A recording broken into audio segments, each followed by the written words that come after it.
Okay, so the next lecture is going to be on inheritance and abstract data types.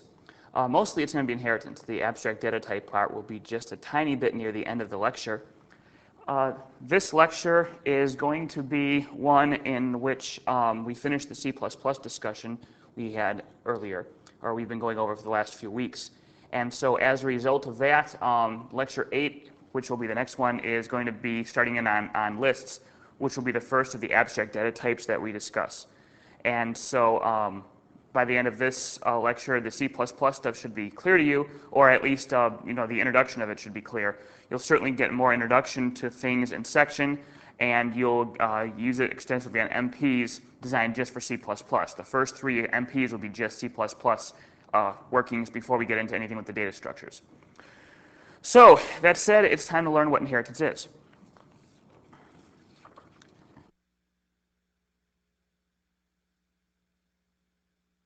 Now, the idea we've been discussing up to this point was the idea of a chord class.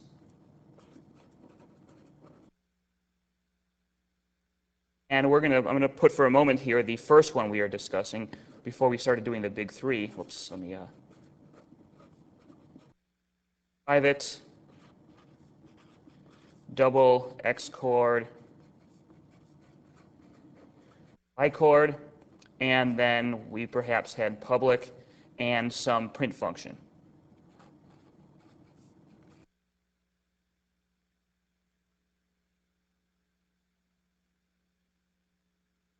Now, when we started talking about the big 3, the first thing we had discussed was the idea of adding private variables to the chord class. So we added a string pointer to the chord class. Now, it could have been just a string as well. We made it a string pointer only for the purposes of showing you the big 3, because then we could have dynamic memory. It could have been a string object as well, and it will be later in the examples. But we could have had a string in there. We didn't. And when we added a string in lecture 5, we changed the chord class. And that was one way of doing things. A second way of doing things may have been to decide, it'd be very nice to have a standard chord and to have any extra features we might want added in a completely different class. And so the answer there would have been to produce a new class that's called, say, label chord, because we had a label added. And then we would have that class have these private variables in addition to the string that we added. And then we have a public print, and maybe there'd be a print label function or something like that. But we'd basically have everything inside the chord class put inside this new class, label chord. And in addition, we'd add some special features. And therefore, we'd have a standard chord class, and then we'd have a label class, which had all the stuff inside chord and a little bit more. And inheritance has some advantages to it. One of them is really important. The first one, though, is sort of the second advantage of inheritance. It's not quite as important, but it's the easiest one to introduce first. And so that's what we're going to do. And this particular reason for using inheritance is code reuse. The idea is that when we're in this situation where we would rewrite a completely different class that had almost the exact same stuff as chord, just a little bit extra, we could instead notate that by saying that the class label chord, which I will now write out here,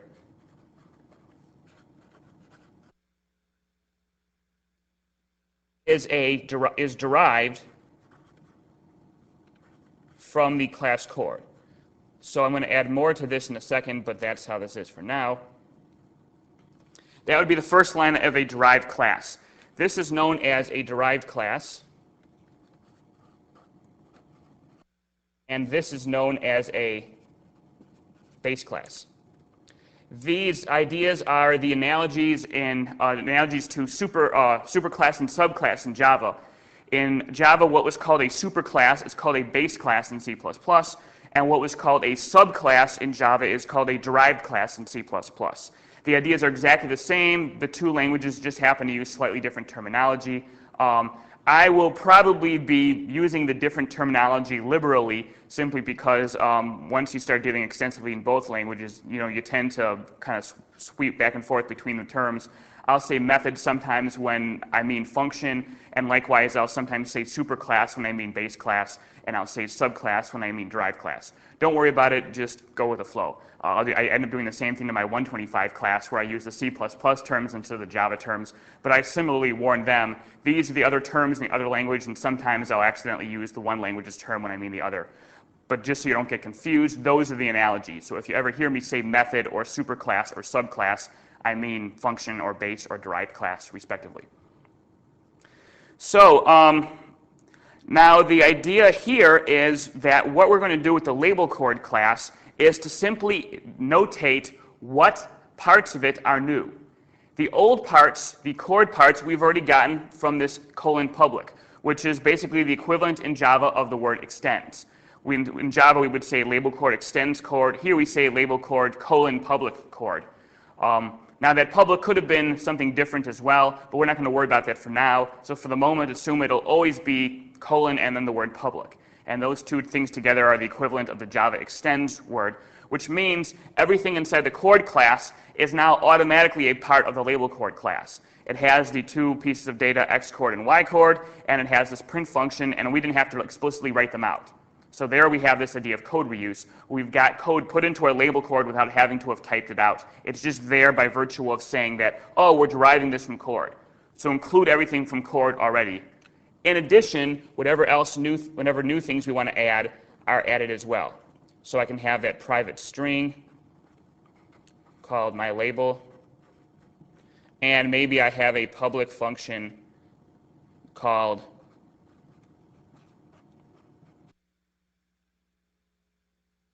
label.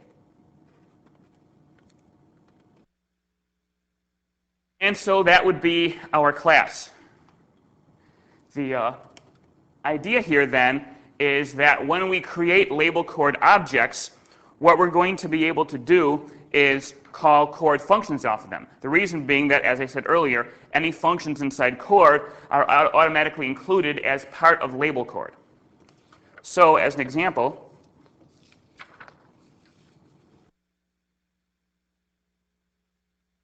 let's go ahead and say here I have chord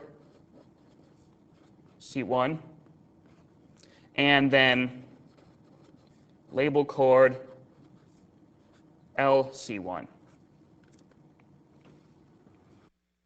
Now, when I go ahead and use this, certainly I can say C1.print because print was a member function of the label chord.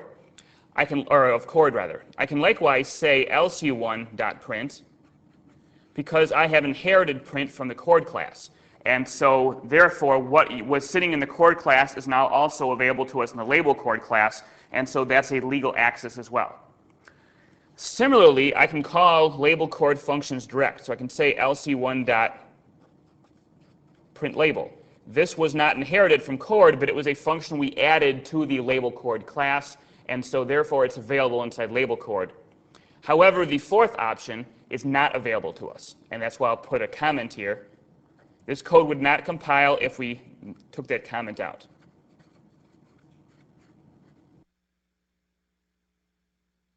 The functions in the derived class are not available from base class objects. And if that's not intuitive, I'll explain there's a very good reason for that. Well, these functions, firstly, there's the compiler inside the chord file doesn't know of the existence of label chord. When I list label chord out, I say :public chord, as we saw in the first line of the label chord class. So we're telling the compiler right away, if you're going to be bothering to have label chord objects, look inside the chord class as well. There'll be stuff there I can use. But that doesn't exist for the chord file, and so the compiler, firstly, wouldn't know where to look for print label. Secondly, even if we get around that problem, and it wouldn't be that difficult to get around, we have this problem as well of what particular or what print label would be running on, because presumably print label is going to be printing the string label of the label chord class. C1, a chord object, would not have that data member. It has an X chord and a Y chord, but it doesn't have a label. And so a function like print label, which would probably, we didn't look at the .c, but presumably print label would print out that string, wouldn't run on a class that doesn't have such a string. So even for technical reasons, this call shouldn't make sense, and therefore doesn't. But conceptually is really how you want to see this, and conceptually we're saying that we've added print label in the derived class, the subclass. Therefore, it's not something that the base class had any knowledge of whatsoever. It's just something that existed only for the purposes of the derived class. That is, inheritance works only in one direction. And that's the conceptual idea you should be thinking about here. We have the idea of a base class, and the stuff here is given to the derived class.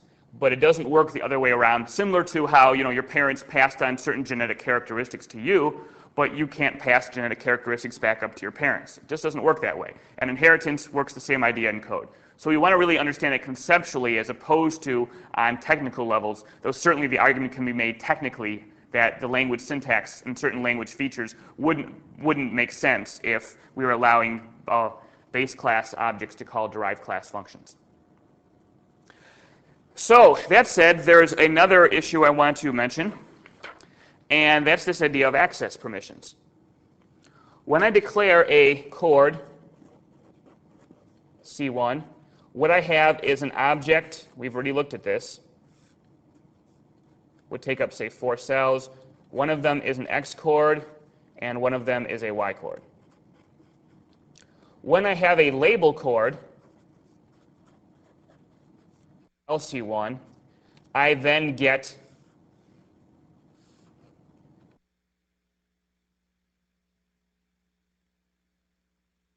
data members. X chord, Y chord, and then we have a string, my label, and I have no idea at the moment how many cells that would take up. We didn't even look at any string source code yet. So my label, we don't know how many cells it takes up, but it just takes up some clump of cells, just like each of those took up 2 cells. That's not an important issue. The important issue is I've got 3 variables, and I've got them shown there. Now, certainly in the chord member functions, I'm free to use X chord and Y chord however I want. And we have indeed seen that already. The initialize function that wrote them, all the constructors and the copy constructor and the assignment operator, all those things freely wrote X chord and Y chord. When we look at the label chord object, LC1, we have 3 variables there. However, 3 member variables. However, only my label can be used inside label chord code. That is, back in the original classes, which I'll put up again in a moment, back in the original classes, I had a print function in the chord class. Now I can call that print function inside label chord code. That's not a problem. However, I cannot directly write X chord equals 0 or Y chord equals 0. The reason is those variables were private to the chord object. Private means only that class can access those variables, which means only chord member functions can write to X chord or Y chord. Now I can invoke those functions, I can call them to do those initializations, and when we call a constructor or the assignment operator or whatever else, we're asking this function, hey, run your code, and therefore I will know X chord and Y chord are assigned to certain things. And we can do that from label chord as well. I could say lc1.print, as we did on the previous slide, and that will print out X chord and Y, or that would print out X chord and Y chord. However, I only have the ability within label chord's own code to write to my label. Any other sort of thing I might want to do has to be done through the chord functions because X chord and Y chord are private. And that issue, that concept, is often a confusing one for people, and so I want to make sure that you understand it's not any different than the access we're used to already. If I was to say C1.print as a client, what I'm saying is I'm asking the print function of the chord class to print out the variables in C1 because I know that I can't access them directly. I couldn't do this. See out C1.xchord. Because I can't access them directly, I need to use the interface of the class in order to do them. I need to request that this function do work that I don't have permission to do myself.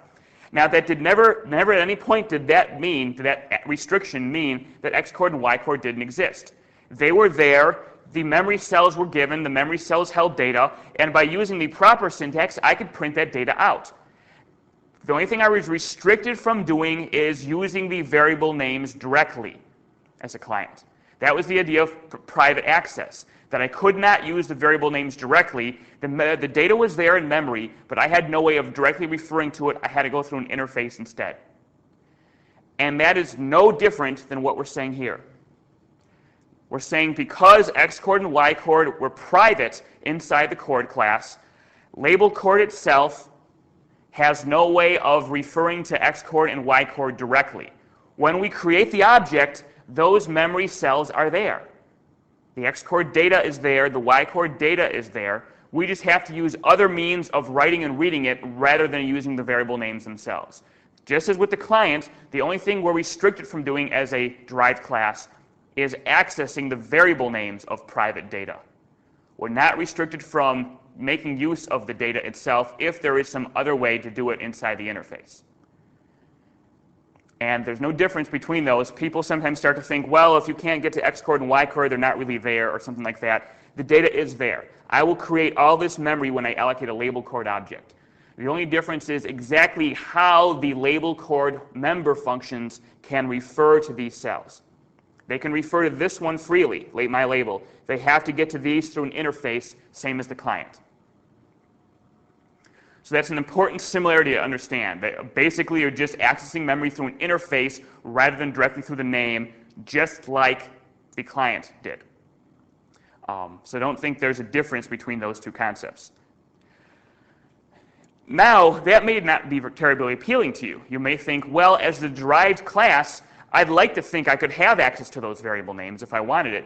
And you'd be right. Accessing those variable names could indeed be very helpful. And since you are a derived class rather than a client, you may expect that, I should perhaps have greater access to those than the client should, rather than, having the base class treat the derived classes like a common client. There's a different kind of relationship there. And that's exactly the case. So, as a result, we have a third access permission. And everything I just talked about for the last 3 minutes concerns only private access. What we could do instead is change this access to protected, which is a third access permission. We have private access, we have public access, and we have protected access. I guess I should have had a colon here. And protected access is exactly the kind of thing you might conceptually think would be appealing. The concept here is that the protected variable names are ones that are still not accessible to the client. However, they are accessible to the derived classes. So now, if this had been my base class, I would indeed have the means to write Xcord and Ycord inside my inside the functions of label chord. You're going to have to excuse me for 10 seconds while I change the battery. Hold on. Okay, there we go. The microphone battery was looking like it was going to die, so I've just changed it. Now we're okay. Sorry. The idea here then is that now within label chord functions, I can indeed make use of the Xcord and Ycord variables. That's not going to be a problem anymore, and it won't be a problem because that's what protected access means. So we have sort of a increasing openness about these permissions. Private means only the chord class can get to them. Protected means only the chord class and the derived classes can use the name, but not clients. And public means the base class, any derived classes it has, and its clients can all use those names. And so that's the 3 different levels of access. Now, sometimes instead of making these variables protected, we could indeed make them private anyway. And then what we would do here is provide a protected interface of some kind. And you can see that now things have just switched to slide 4B. And you can see that on there. The idea there is that we would still not want to have the derived class be able to directly access these things, because just as the argument was made that it's good to encapsulate the implementation away from clients, it may similarly be good to encapsulate the implementation away from your derived classes. If that's what you want to do, then what you've done here is the implementation is still private, but you provide some additional member functions that are protected. So they are not available to clients, but they are available to derived classes, because protected works the same way whether you're talking about member variables or member functions. So the idea here would be there may be some specific extra functions that the derived classes would have access to, and through those functions, they would then make more detailed manipulations of the member data of Chord than perhaps the public interface would allow. And by doing that, then, you would be free to change the private implementation of Chord without the label Chord implementation having to change likewise. You know, if I wanted to change variable names even, something as simple as changing these variable names, if they're in use down here, then the functions down here would have to change if I change those variable names. So now you probably wouldn't sweep through your code and change variable names, but anyway, those are the kind of things that you might be worried about. The point is that you might want to encapsulate your implementation away from the derived class, just as you might do it away from the clients. And so the solution to that would be to provide additional functions in a protected interface. And then the question is basically, do you want to have the derived and base classes very tightly coupled, as they would be if those were protected, or do you want to have a more loose coupling like you might have if you encapsulate your data all the time and simply provide an additional interface to the derived class? So anyway, that's the idea of inheritance. And so we can then see that the concept here then of code reuse would apply in that I don't need to list all these things again in label Chord. I just go ahead and say I'm extending Chord and we're done. Now, when we look back then at slide, actually that's cool. So let's now consider what would happen if we went ahead and changed this to print.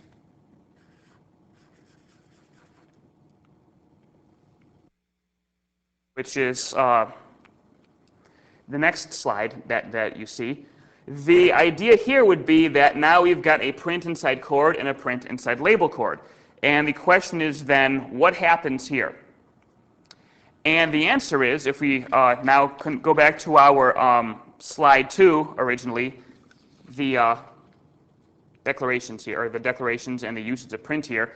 Now in this case, we have C1 and LC1, both using a print function. However, in this case, because both classes have a print function, the appropriate one that is used is based on the type of the object. That is, there isn't a problem here. There's not a conflict with the fact that they both have a print function. What happens with inheritance is that the derived class function will hide the base class function. And so that means that in this case, I would now be calling the Chord version, but in this case, I would call the label Chord version. Even though I had a print that I gained from the Chord version, I would then, by writing a print, basically hide the Chord version, and I would then be using the label Chord version instead. Now, this is an issue that is still dynamic binding. And if you know what dynamic binding is, and you've seen it in Java, then this may be a little bit different for you. We're going to see dynamic binding in a moment, and if you don't know what dynamic binding is, we will indeed talk about it in detail. However, what goes on here is that the compiler knows this print function goes with C1, and the compiler knows this print function goes with LC1. The reason being that, well, if the compiler says, listen, LC1 has its own print function, so forget about the Chord one. LC1 is a label Chord, and so we should call it a label Chord version. There's no ambiguity about what's going on there. We can read the variable type of C1, or the compiler can. The compiler says, listen, I know this object is a Chord. There's no problem there, and because this object is a Chord, I know I should use the Chord version. Likewise, it says, because this object is a label Chord, I know I should use label Chord version. We're choosing the function, the proper implementation, based on the type of our object, as you would expect. Now, if you are familiar with dynamic binding, especially in Java, where it would use this exact same syntax, this may seem a little odd. But the reason that we have a little bit of a difference here is because, keep in mind, in Java, all user-defined types were used through references. You declared a reference to the user-defined type, and then the reference was equal to a new object. Our analogy to that in C++, as I've explained, is pointers. And so when we start using pointers, dynamic binding can come into play, as we'll see in a second. But what we didn't have the ability to do in Java was to declare local variables of user-defined types. Since we have that ability in C++, as we're using here, in that case, there's no dynamic binding. This is pure static binding because the object type is known at compile time. It's known that this is a label chord. And so the compiler can go ahead and select the label chord version of print while the compiler is working. Now, if you haven't seen dynamic binding before, you may think I'm stating the obvious at this point because you're thinking, well, that's what we've been doing all along. And you're right. What we will see in a second is that there are some times when the compiler doesn't know what the type of the object is. And if you have not seen dynamic binding before, then that's what I'm addressing here. I'm making it clear to people who have seen dynamic binding that dynamic binding is not in use here because the compiler very clearly can tell the object type. Now what we're going to see is situations where that may not be quite as clear. And so now you can see the next slide. And what we're going to be dealing with here now is, let's imagine we declare a pointer, 3. The rule in Java carries over to C++, or in general with object-oriented programming. Pointers to base classes can also point to derived class objects. And what that means for our purposes is that I can go ahead and say C3 equals new chord, or I could say C3 equals new label chord. That's the one time we're going to look at where a pointer to one type can point to a different type. I couldn't have a chord point to a string or a string pointer point to a chord, but we can have base class pointers point to derived class objects, even though they're not the same type. The reason being that, in a sense, label chord is just an extension of the chord type. And so we know that things that chord has access to, label chord will also have access to. So there shouldn't be a problem here. If you use inheritance right, there should not be an issue with doing things like this. Saying, for example, C3 arrow print. I know that print function exists inside the chord class. Therefore, even if label chord does not provide one, I know it inherited the one from the chord class, as we saw earlier in the lecture before we added print to label chord. We did indeed have a print function in the chord class. It was inherited by label chord rather than label chord providing its own.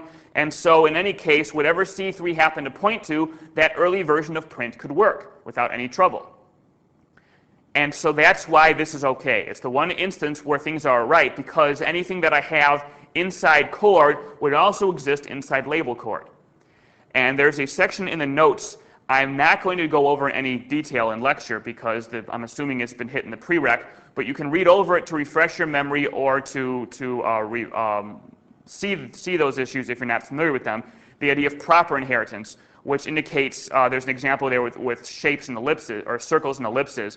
And the idea is basically you don't want to do anything in your derived class that would prevent, that would make base class functions not work in the derived class, because of the particular ways inheritance is used. So if you're not familiar with that issue, when I say that inheritance has to be used or should be used correctly, that's the idea I'm saying.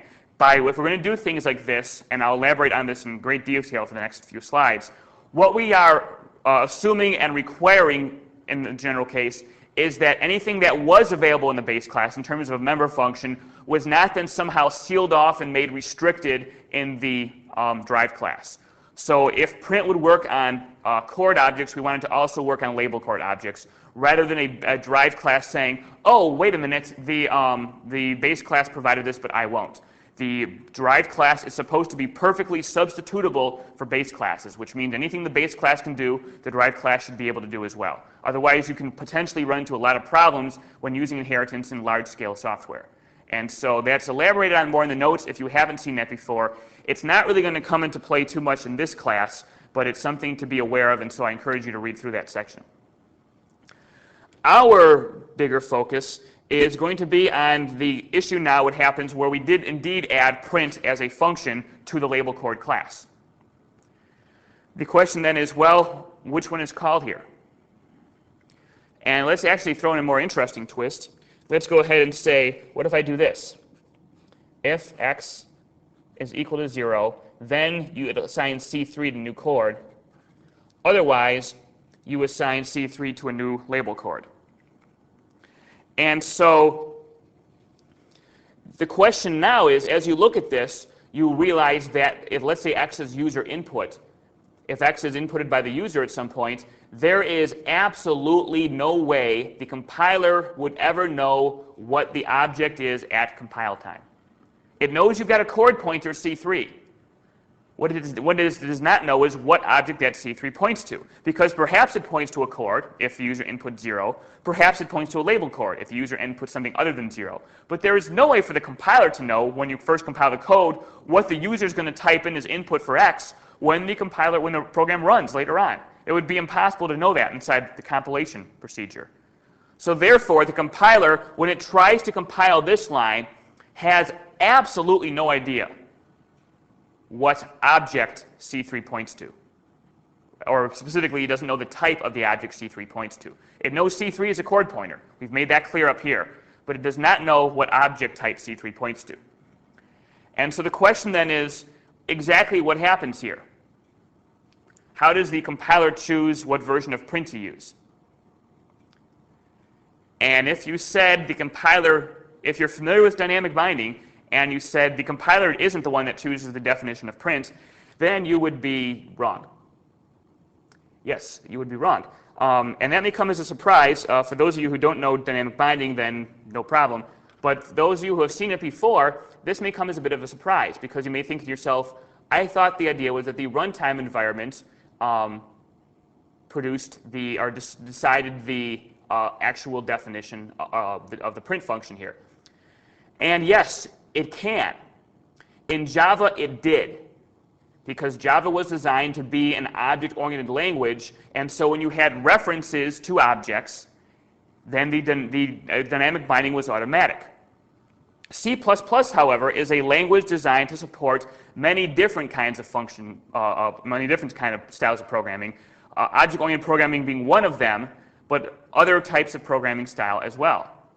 And so what C++ is concerned about as a gut level, no assumption language is efficiency. And if you want to add extra features to your programs that would reduce efficiency, that is your decision, not the language's to make. Therefore, in Java, dynamic binding was always automatic. And the Java analogy to this would have said, the compiler doesn't worry about the definition of print that's chosen at runtime, which we will later on do, and I'll elaborate on that more. But the idea of dynamic binding is that the runtime environment chooses the right definition for print. But in C++, in this particular situation, the compiler still chooses the definition for print. The compiler is going to, since this is a chord pointer, the chord version is used. The compiler decides at compile time, well, since C3 is a chord pointer, I'm going to run the chord version of print no matter what I point to, a chord object or a label chord object. That is, by default, dynamic binding is turned off. And if you've seen dynamic binding before, this is a very, very critical issue to understand, which is why I am focusing on teaching this as if you've seen dynamic binding before. If you haven't, then this will be new and there's nothing to unlearn, and so it should be a little easier for you. But if you've seen dynamic binding before, then there's this little issue you've got to now unlearn, and you can't assume it's like it is before. The idea here is that just as you would expect if you haven't seen it, or just as ignoring inheritance entirely, because this is a chord pointer, the chord version is used, regardless of the fact that label chord has its own print. We match the pointer type to the function, and that's how we've always done things, and that's how it continues to work. If we want to activate dynamic binding, what we need to do here, going back to our original slide, is to add the word virtual in front of our declaration of print. That will turn dynamic binding on for this function, not for any other functions. For every function that you want to use dynamic binding with, and again, I will explain in detail what dynamic binding is in a few slides for those who aren't familiar with it, but in order for the language to make dynamic binding work, you turn it on individually for each function in your base class.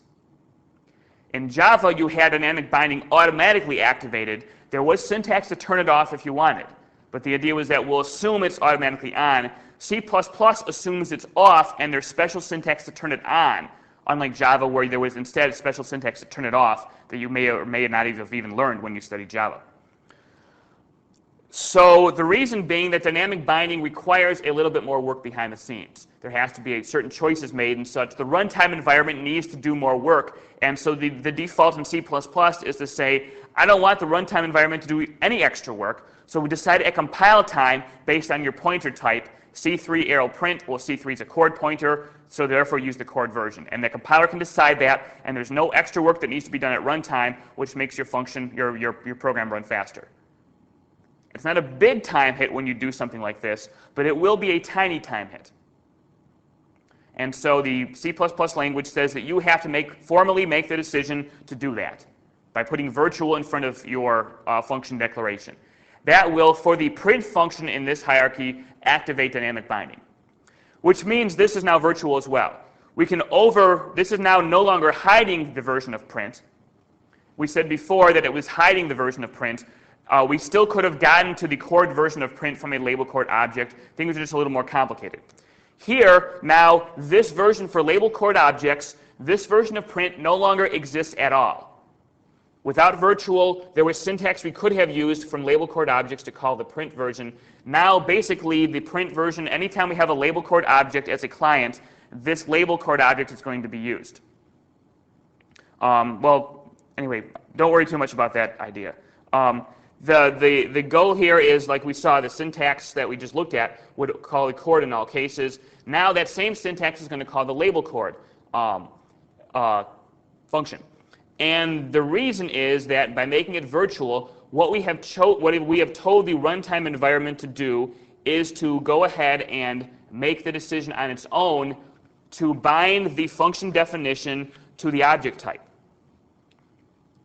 Now, before I start formally discussing that a little bit more, I'm going to point out here that even though this is virtual, it's usually a good idea to write that in anyway. If you make it virtual in the base class, it is automatically virtual in your entire derived class hierarchy, however deep this goes.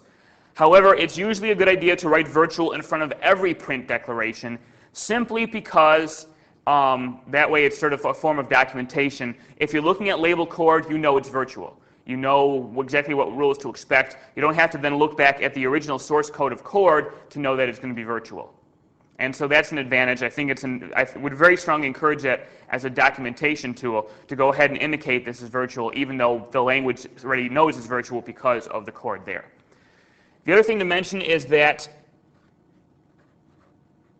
you do not write virtual in front of your functions in the .c. This is just a declaration tool. You're declaring the print function to be virtual. When you write the definition in the .c, the keyword virtual does not show up. And I believe the compiler will complain if you try to put it there. So the idea is you just want it in the .h, not the .c's, or just in the declarations, not when you actually have the definition for the function as well. But now that these functions are virtual, what happens now is that this print function is now not completely known at compile time. The check here that is occurring is that because this is a chord pointer, the compiler makes sure the print function will indeed work on the chord pointer. It says, is there a print function in the chord class? Because if there is a print function in the chord class, the compiler knows that function has been inherited into all the derived classes, and so if the chord class has a print function, then the derived classes will have that print function as well. Or maybe some new version of it, but the name and the parameters, the signature, will be the same. And that is the reason we can do it in this direction, but not in the other direction.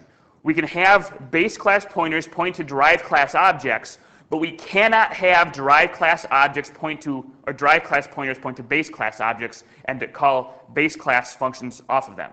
The reason being that stuff that's inside the derived class is not necessarily in the base class.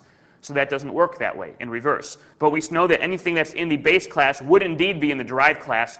So it's safe to say that the label chord, for example, is just a more detailed version of chord. So anything that I can do on chord, I could also do on label chord if C3 happens to point to a label chord object. There's no problem there. So base class pointers can point to derived class objects because those derived class objects are just more detailed base class objects. But it doesn't work the other way. Derived class pointers cannot point to base class objects because the base class objects are missing details that the derived class objects would have had. So that said, this is now dynamic binding. I've been alluding to it and discussing it. Now I'm just going to sort of make it a formal, clear statement for those of you who may not be familiar with it. Dynamic binding says that at compile time, the pointer type is matched with the function signature. And that's what I was just talking about, the idea that that print function with no arguments is verified to be in the type of that pointer. The pointer was chord, therefore a print function with no arguments is verified to be inside the chord class. However, at runtime,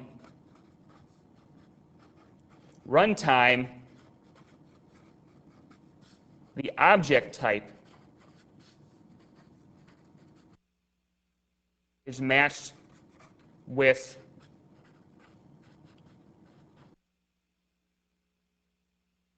function definition.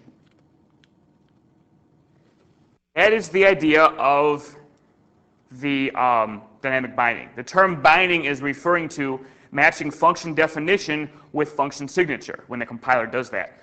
And dynamic binding means that it is not done at compile time. That would be static binding, as I wrote on the previous slide, or one of them. It would be instead a runtime issue, and that's why we call it dynamic binding, because the binding happens at runtime as the program runs. The concept here is, on that previous slide, we did not know at compile time what C3 pointed to. So we simply verified that the function would be legal no matter what C3 pointed to. And because the print function would work in the chord, it would work in all of the derived classes as well.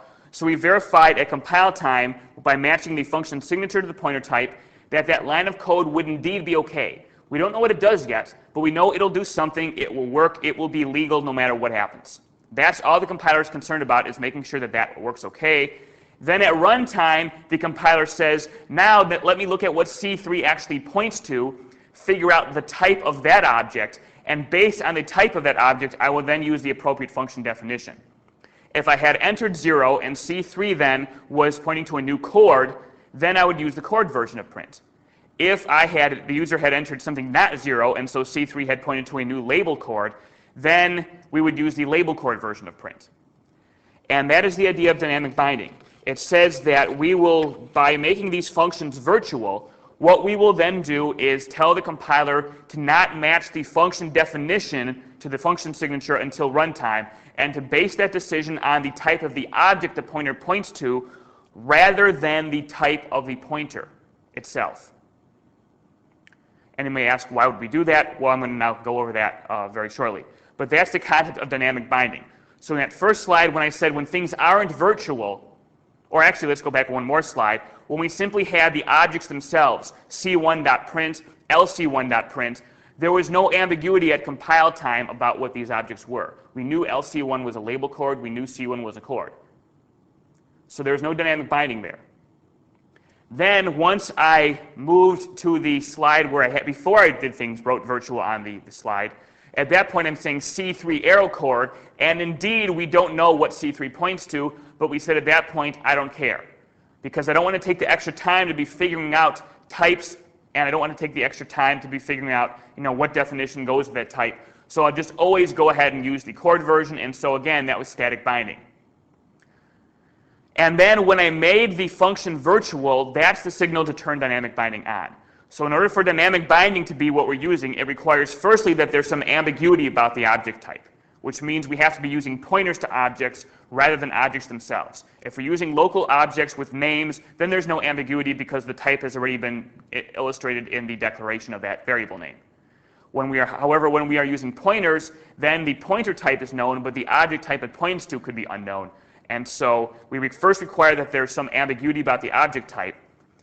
In addition to having ambiguity about the object type, we also have to have the function being called on an object be virtual. So if the object type is unknown, but the function is not virtual, we'll simply use the pointer type all the time and save the runtime work. But if the object is ambiguous and we've made the function virtual, then we have situations like on the last slide when we say C3 arrow print, the decision of which print to use is held off until the program actually runs. And that's dynamic binding. Now the question is, why would we use this? And so very quickly I will explain that. The prototypical example for a lot of this is the shape idea of drawing shapes on the screen. You have some program of some kind that you maybe click on a shape icon and then you click on the screen, and if you clicked on a rectangle icon, then it would draw a rectangle on the screen. And if you click on a circle icon, it draws a circle to the screen or whatever, some sort of Illustrator program. And we have a class shape, and that class shape then that particular class is the base class of a whole hierarchy of objects. And I'm going to be limited in what room I have in the slide here, so I'm not going to draw out all the details. What I'm going to say is every object I draw is going to be a derived class of shape. And so we'll have, for example, here circle and rectangle and triangle. And let's say those are all of those are going to be now derived classes of shape. So I'm not going to draw out the syntax there, but it's class circle colon public shape, class rectangle colon public shape, and so on. And likewise, each of these will have its own version of draw. So that would be circle.h, and in circle.c we would have then void draw and some code. So in circle.h, we'd have a declaration of draw again, just like we had print in both chord and label chord. And in circle.c, then we would actually have the implementation code for the circle version of draw. And likewise, there would be a rectangle version of draw and a triangle version of draw. It would all be the same thing. Just like I said, I'm not going to write it all on the slide, but just rest assured we have a declaration of draw up here, and then each of these classes is derived from shape and provides its own version of draw. So now what we can do is here, I can say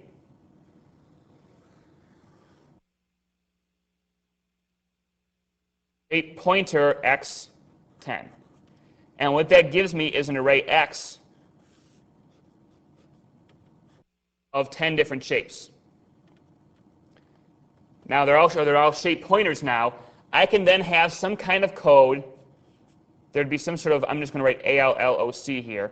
There'd be some kind of allocation code that would say, okay, x of 0 should be a triangle, and x of 1 should be a circle, and x of 2 should be a rectangle, all the way up to x of 9 should be a circle. So that code's going to have to exist to say, assign individually x of 0, x of 1. That could be done any number of ways, from a user function where you type in what shape you want to some sort of code that works about your button click or anything else. The point is, at some point we would say x of I equals new whatever for each of the 10 of these. Now, when I write a loop like this for int I equals 0, I is less than or equal to 9, I plus plus, and this loop would then say x of I arrow draw. That's the one line that's the body of the loop. What happens here is x of I is a shape pointer because the entire array was shape pointers. And so now we are saying this is a shape pointer. We're calling draw off a shape pointer, just like I called print off of C3 using the arrow syntax on one of the previous slides. The compiler lets this go. it says, okay, I know there's a draw function inside the shape class.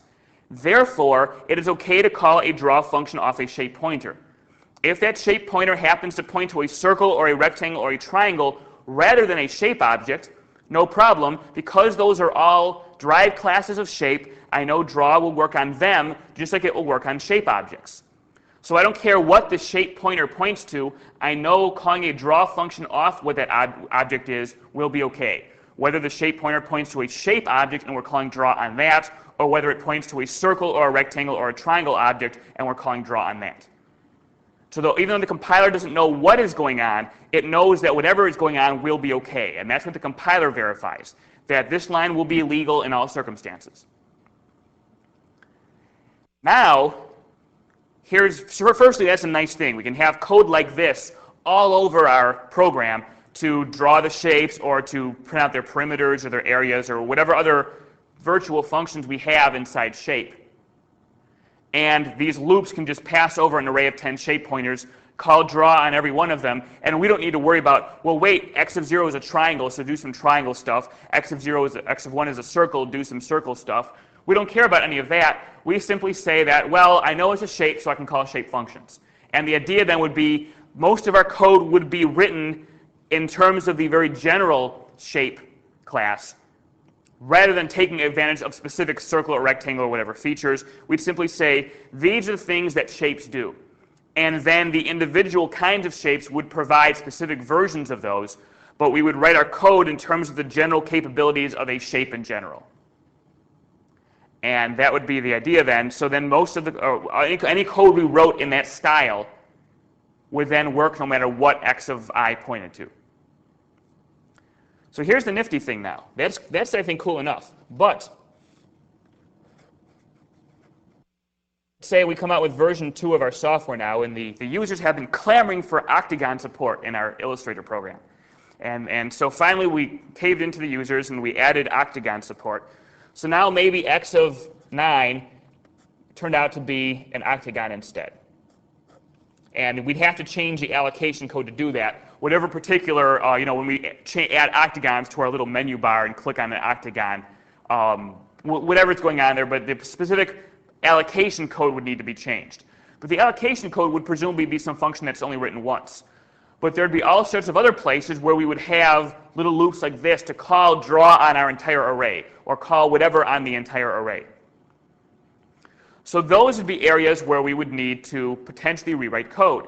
But notice here, because octagon, like circle and rectangle and triangle, would have provided its own version of draw, when x is 9 and I say x of 9 arrow draw, draw goes ahead and calls the octagon code.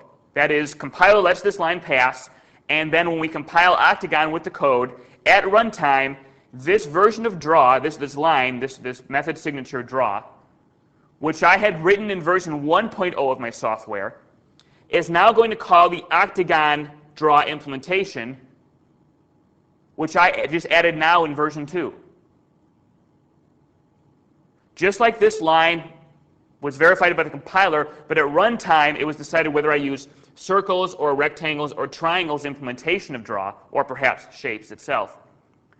Now instead, the compiler at x of 9 will choose octagon's version instead. Or I'm sorry, runtime environment would choose octagon's version instead.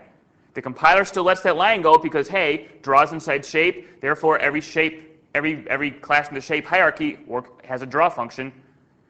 And at runtime, then, the octagon definition of draw would be chosen to run an x of 9.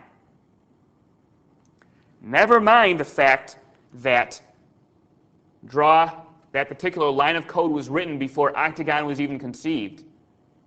This line of code can call the octagon definition. That is, the old code we wrote here calls new code, the octagon implementation of draw, which I don't have room to write there, but there'd be some draw implementation just like there was for circle. And that's very non-intuitive because normally it's the other way around. Normally new code calls old code. You write some library function, and then later on you write a line of code that calls it. So the library function would be the old code, and then you write some new code that calls the cout output operator or something like that. Calls the library function. Now it's the other way around. We're saying we can write the function call before the code it's actually going to run is ever written.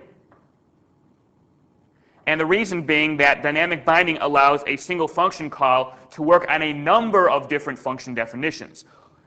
The shape version of draw, the circle, the rectangle, the octagon, the triangle, those things are decided at runtime, so I can write one version of I can write one function call, and that will work flawlessly with any other class I add to the hierarchy.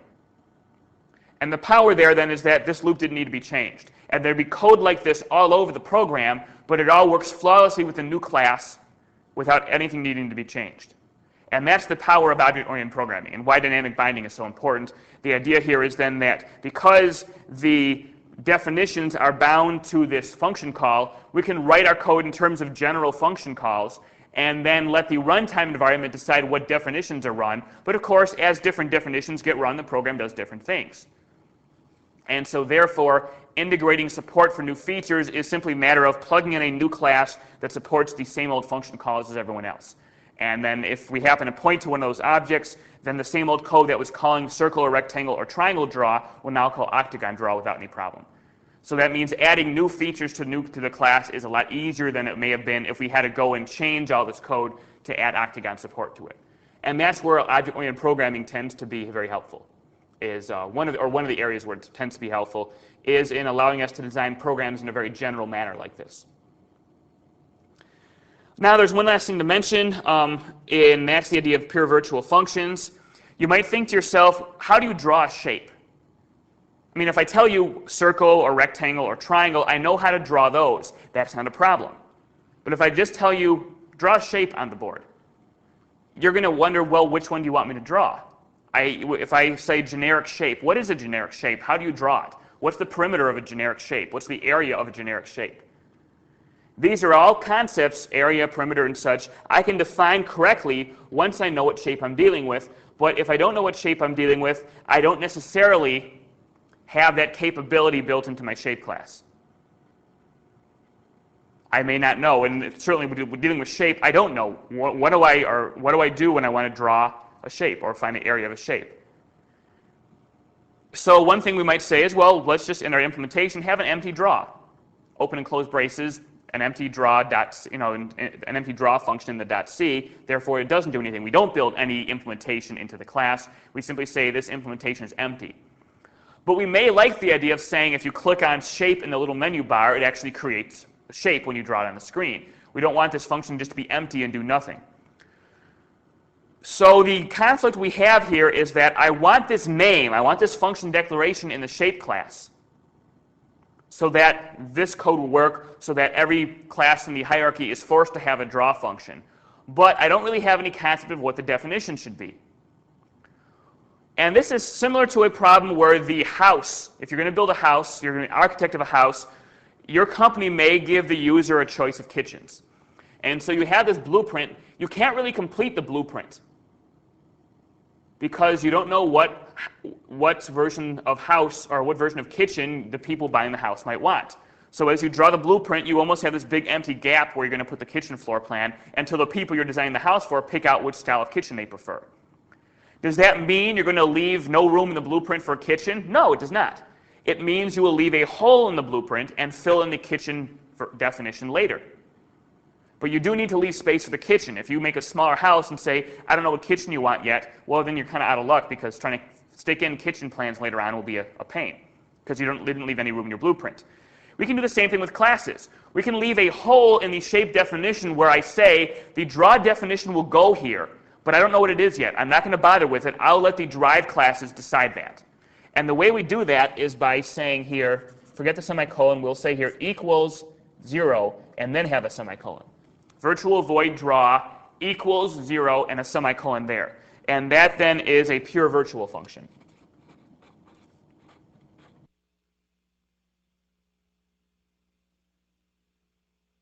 Rather than a regular virtual function, it's a pure virtual function. And all that means is the equals 0 says, don't even look in the shape.c for a definition of draw. I won't even have the function signature with open and closed braces. There is going to be nothing inside the shape.c about draw. Nothing at all. All we will have is the idea of, here's draw, the name exists, so the compiler will still be happy with that code, but any definition I want for draw has to be provided by the derived classes. Now, you may not like that too much, because then we say, what if I happen to say x of 5 is pointing to a shape object, and now I call draw off that shape object? There's no definition for draw. And indeed, that would be a problem. It would be like saying, here's a blueprint, build me my house, when you've left a big gaping hole in the blueprint where the kitchen plan should be.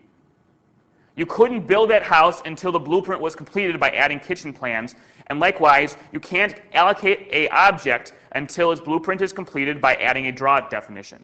That means, therefore, that if you at any point tried to say new shape, that would not work.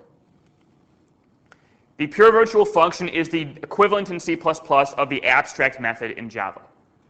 When you had any abstract method in Java, that meant the class was abstract, and that meant now that you could not create objects of that class. You could create derived class objects if they gave that final definition that was needed. But the base class object itself could not be created. You can only make references to it in Java. And the same idea will be the same in C++. You can have shape pointers, because that's just a pointer, it's just an address. But you can't actually allocate shape objects because the shape blueprint has got a big gaping hole in it where the draw definition should go. When the derived classes go ahead and fill in that definition, you can then create new circles and new rectangles and such. If the octagon class did not fill in a draw definition, the octagon class would similarly be an abstract class. And then you couldn't create new octagon objects. So shape is an abstract class because it has a pure virtual function. You don't specifically write abstract anywhere like you did in Java.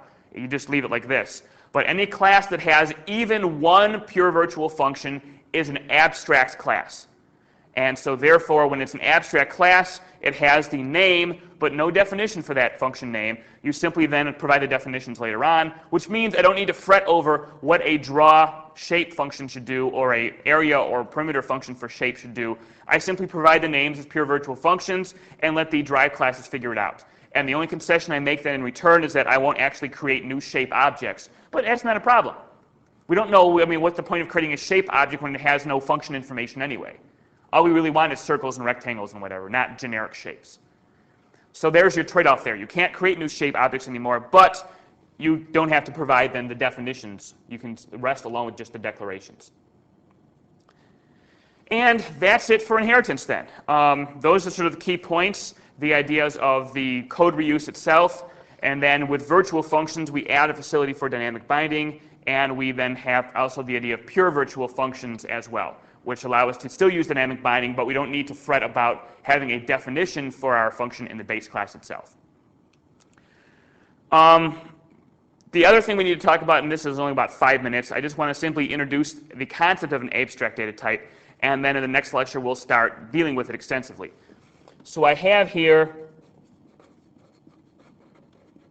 this is just sort of food for thought to leave you with until we cover these ideas next time. So the concept of an abstract data type is going to be, it is composed of two parts. One, abstract data, by which I mean, i.e. a mental picture or a conceptualization.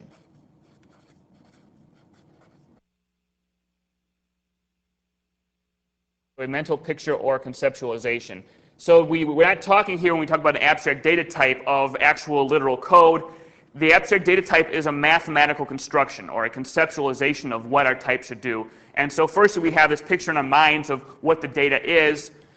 And then secondly, when we deal with abstract data types, we have operations on that data. And so one example would be an array, for example. I don't really need to worry about what the array code is. I can simply say, in the very abstract terms, I have some sort of low index. Here's low plus 1, blah, blah, blah, blah. There's a bunch of cells here. Here's high minus 1. and here's index high. So my index set goes from low to high.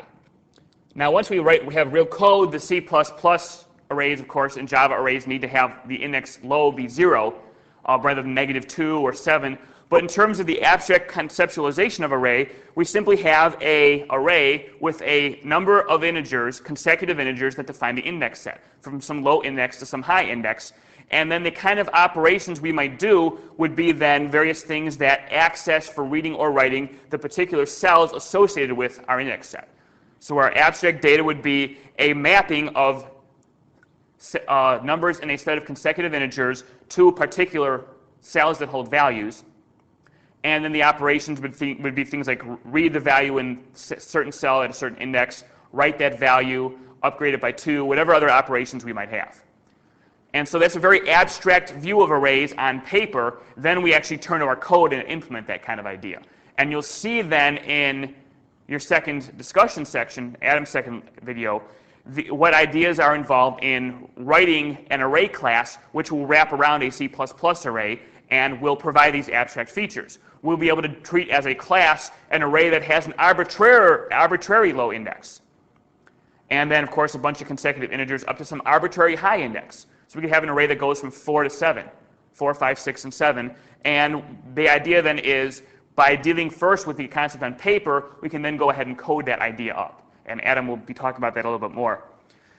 But the idea here is that viewing these mathematical or conceptual ideas and worrying about writing them to code has two advantages. And the first is one you're probably familiar with. It's the idea of encapsulation. I can write my code, I can draw on paper how I want various manipulations to occur without worrying about how this will be implemented. I can say, I want this array that goes from some low index to some high index, and when I give you the index low plus 2, the data should be dropped into the cell mapped to low plus 2. I can describe that idea without having to worry about what code will implement it or how on earth we'll get the index to be something other than 0 if we're using C++. I simply treat this as a concept on paper. And so this is, again, why classes are useful, because we can treat things just as a public interface. The private data is what makes it all work, and of course the actual definitions of the interface functions. But the only thing the client has access to is the interface itself.